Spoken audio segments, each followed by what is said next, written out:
मुझे दुख और तकलीफ इस बात की है कि मैं अगर हिसार में आऊं और आपसे ये कहूं कि मुझे हिसार के किसी म्युनिसिपल स्कूल में चपरासी बना दो, तो आप कहोगे राजीव भाई आपकी क्वालिफिकेशन क्या है, और मैं कहूं मेरी कोई क्वालिफिकेशन नहीं है, तो आप मुझे म्युनिसिपल स्कूल का चपरासी भी नहीं बनाओगे। और कल को मैं हरियाणा का चीफ मिनिस्टर बन के आ गया, तब क्या करोगे?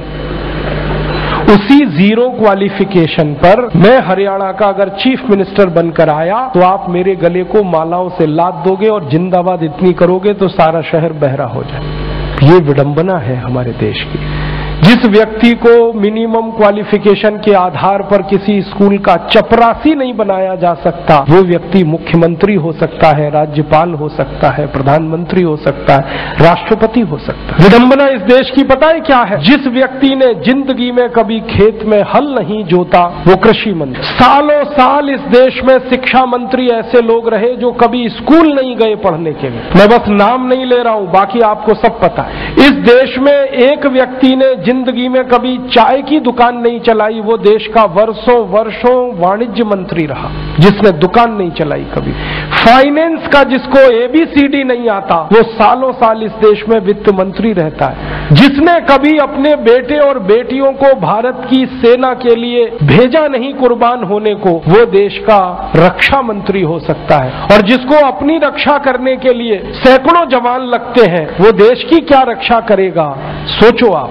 जिस व्यक्ति को जिंदगी में कभी विज्ञान और तकनीकी का अंतर पता नहीं है वो साइंस और टेक्नोलॉजी का मंत्री हो सकता है, और जिसको इनमें से कुछ भी पता नहीं है वो प्रधानमंत्री हो सकता है। इससे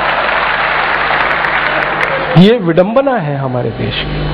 अज्ञानी व्यक्ति ज्ञानियों पर शासन कर सकता है, और हमारे शास्त्रों में कहा गया है, वेदों में कहा गया है कि अज्ञानी व्यक्ति जब ज्ञानियों पर शासन करे तो समझ लेना देश और समाज का बंटाधार ही होना है। हमारे देश में यही हो रहा है। हर अज्ञानी ऐरा गहरा नत्थु खैरा जो किसी नेता की चप्पलें उठाता था, जो किसी के जूतों में पॉलिश करता था, जिसने कभी किसी नेता के घर में रोटियां बना के खिलाई, वो राष्ट्रपति पद तक लोग पहुंचे हैं। ऐसी स्थिति हमारे देश में। उनकी क्वालिफिकेशन ही एक है कि कभी किसी बड़े नेता के रसोई में रोटियां बना के खिलाई तो राष्ट्रपति हो जाओ भैया। ऐसी बंदर बांट मची है इस देश में। और ये उस देश में जिसकी आजादी के लिए 7,32,000 लोग कुर्बान हुए हैं, उस देश में। मुझे बहुत दुख होता है, तकलीफ होती है। अभी एक सच्ची घटना मेरे साथ घटित हुई। मैं एक दिन कानपुर गया था, तो कानपुर के रेलवे स्टेशन पे उतरा। उतरने के बाद शहर में बाहर आने के लिए नीचे पुल पर से उतर के आया तो एक छोटी सी चाय की दुकान थी। उस पर एक बेटी और एक माँ और एक छोटा सा बेटा आपस में बात कर रहे थे। वो क्या बात कर रहे थे? वो कह रहे थे, माँ हम गरीब क्यों हैं? तो कान में मेरे शब्द पड़ गए। मैंने कहा ये इस तरह का प्रश्न कोई अपनी माँ से पूछे तो मुझे लगा ये कोई साधारण लोग नहीं है, कुछ तो इनमें असाधारणपन है। चल के पूछा जाए कौन लोग हैं, परिचय लिया जाए। तो मैं गया उस दुकान पे, मैंने पूछा आप लोग कौन है? तो उन्होंने कहा कि हम तात्या टोपे के परिवार के लोग।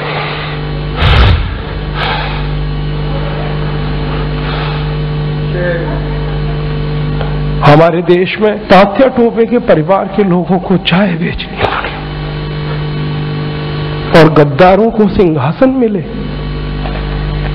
ऐसा ये देश हो गया। जिन लोगों ने तात्या टोपे को मरवाया था वो इस देश में मुख्यमंत्री रह चुके हैं, आपको मालूम है। और एक एक राज्य के नहीं, 2-2 राज्य के मुख्यमंत्री रह चुके हैं। तात्या टोपे का गुप्त पता जिन गद्दारों ने अंग्रेजों को बताया था, उस खानदान के कई लोग इस देश में मंत्री रह चुके हैं। झांसी की रानी लक्ष्मीबाई को जिन्होंने मरवाया था वो इस देश में मंत्री रह चुके हैं। और तात्या टोपे जिन्होंने जवानी लगा दी देश के लिए, उनके परिवार के लोग चाय बेच रहे हैं। ये देश है और ये अब बर्दाश्त नहीं होता, और ये बर्दाश्त होना भी नहीं चाहिए किसी को। सारे देशभक्त हमारे वीडियो को लाइक, शेयर और हमारे चैनल को सब्सक्राइब करें। जय हिंद।